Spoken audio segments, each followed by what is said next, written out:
Betting has become the silent killer of dreams. People use their school fees to bet. Bankers take money from the till to bet, hoping that they will win and then replace it. What is the impact on society? On this episode of Business Insight, Austin examines the growing appeal of quick reward in a society where hope is increasingly being sold as a shortcut to success. It is not only sports betting that you find that the people are just believing in hope to be the next billionaire. There's also politics, religion. Why is it that industries that are built on hope are thriving much better than true businesses in Nigeria? How realistic is this a path to riches? So let us look at the business model of betting. As of 2026, 60 million Nigerians between the ages of 18 to 40 are known to be betting actively. Betting is just hoping. It's a business built solely on hope and no strategy.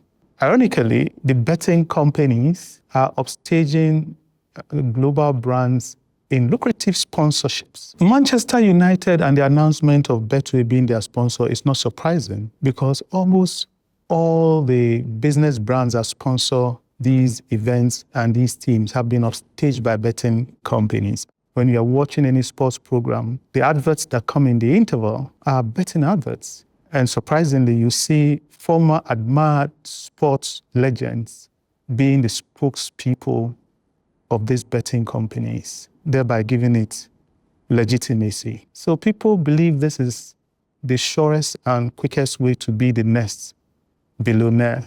What is the impact on society? We've seen instances where young people are actually sleeping in betting centers just so that they can continue betting. You see people that have used their school fees to bet.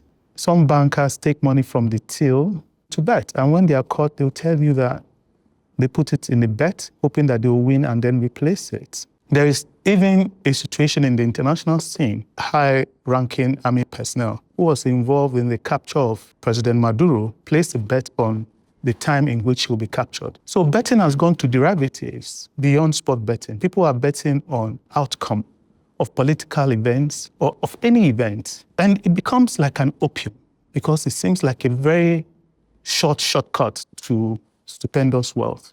And the few people in the betting industry that win are highlighted in a manner that shadows all the millions who lost everything in that process. But how realistic is this a path to riches? So let us look at the business model of betting. The money doesn't fall from heaven. The winnings are paid from the takings. The takings is so big that they can pay a little amount of winnings and appear as if everybody is a winner. But in that whole process, what has been produced?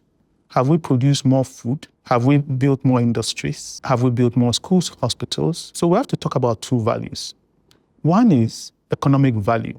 How do you trace economic value and its impact on the society rather than the few who are raking in the takings and the few who win?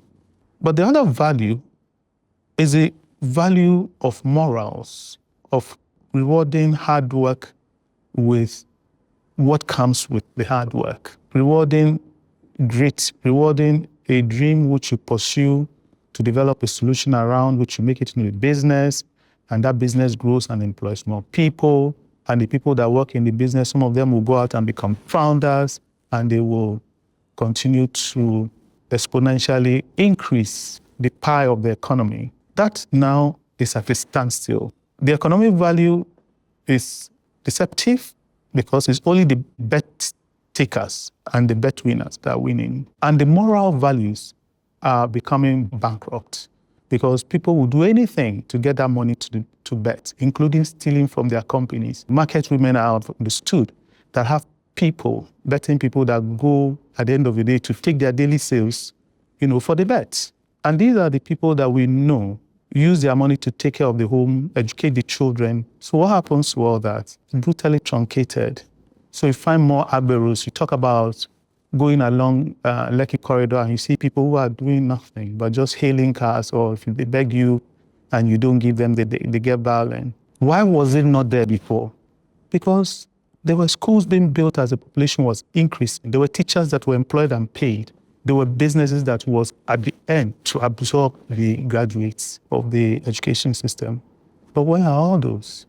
Betting, politics, and religion. How do we replace opportunistic, hope-based businesses like betting, religion, and politics with true businesses that produce economic value for the society?